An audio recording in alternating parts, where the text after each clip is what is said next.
Di antara deru lalu lintas Jakarta, sebuah rumah dengan cat putih dan pintu putih masih tegak berdiri. Disinilah pada 28 Oktober 1928 para pemuda dari berbagai daerah berkumpul untuk menyatukan tekad. Pemuda tersebut datang dari Jawa, Sumatera, Sulawesi, Ambon hingga Papua dengan latar berbagai suku, agama dan budaya yang berbeda. Namun terpadu dalam satu cita yang sama untuk meraih Indonesia merdeka. Begitu masuk ke dalam Museum Sumpah Pemuda, kita akan menemui ruangan ini, ruangan luas yang saat ini kondisinya kosong namun berisi berbagai informasi. Ini merupakan salah satu titik kumpul penting di Rumah Indekos Jalan Keramat nomor 106, di mana di sini para pemuda berkumpul dari berbagai suku mengutarakan keinginan yang sama untuk menjadi satu bangsa, yaitu bangsa Indonesia.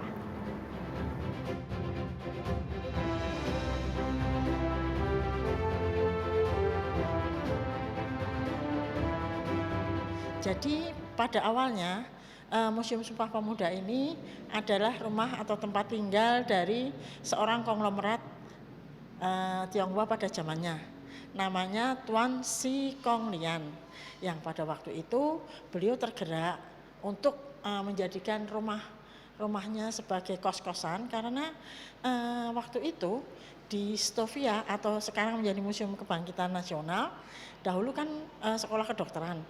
Di sana terlalu banyak mahasiswa sehingga mes tidak cukup dan mahasiswa-mahasiswa itu mencari tempat tinggal di luar. Tuan Si Kong Lian mungkin tak pernah menyangka rumah yang dibangunnya akan menjadi saksi kebangkitan kesadaran nasional. Rumah kos dengan 8 kamar tersebut tak hanya menjadi tempat tinggal bagi para pemuda yang tengah menuntut ilmu kala itu, namun juga menjadi tempat berkumpulnya pemuda dari seluruh Nusantara berdiskusi soal politik, seni, dan masa depan negeri yang masih terjajah, hingga menjadi lokasi digelarnya Kongres Pemuda II yang melahirkan Sumpah Pemuda. Di dalam area museum seluas 1040 meter persegi ini, terdapat sejumlah alat edukasi interaktif yang menggambarkan situasi sebenarnya saat Kongres berlangsung.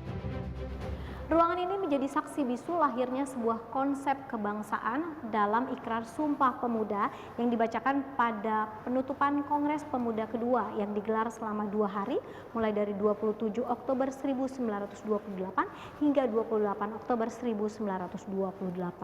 Ada sekitar ratusan pemuda, bahkan menurut pengelola museum disebutkan mencapai 1000 pemuda yang hadir dalam Kongres Pemuda kedua yang digelar di Rumah Kos di Jalan Keramat nomor 106 ini.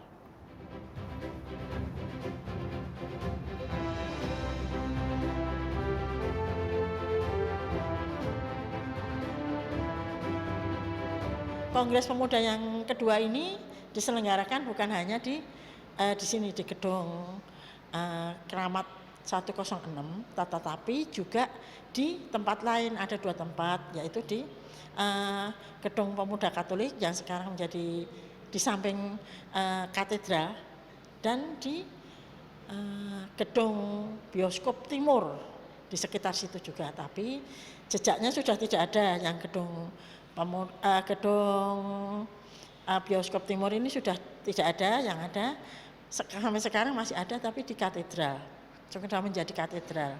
Nah, terus hasil dari Kongres Pemuda yang kedua ini yang menjadi momentum para pemuda, yaitu Sumpah Pemuda.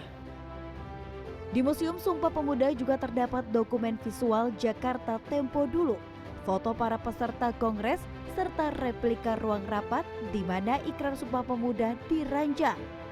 Suasana diorama memberi gambaran bagaimana para pemuda berdebat, menulis dan menyatukan perbedaan.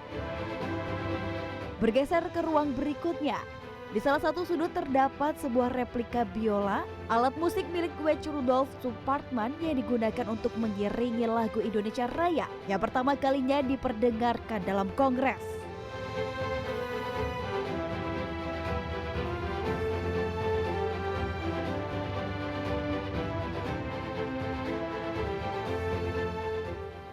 selain menjadi saksi bisu dari lahirnya Sumpah Pemuda, juga menjadi lokasi pertama di mana lagu Indonesia Raya diperdengarkan di hadapan peserta kongres melalui alunan biola yang dimainkan oleh Wage Rudolf Supratman atau kita kenal dengan WR Supratman.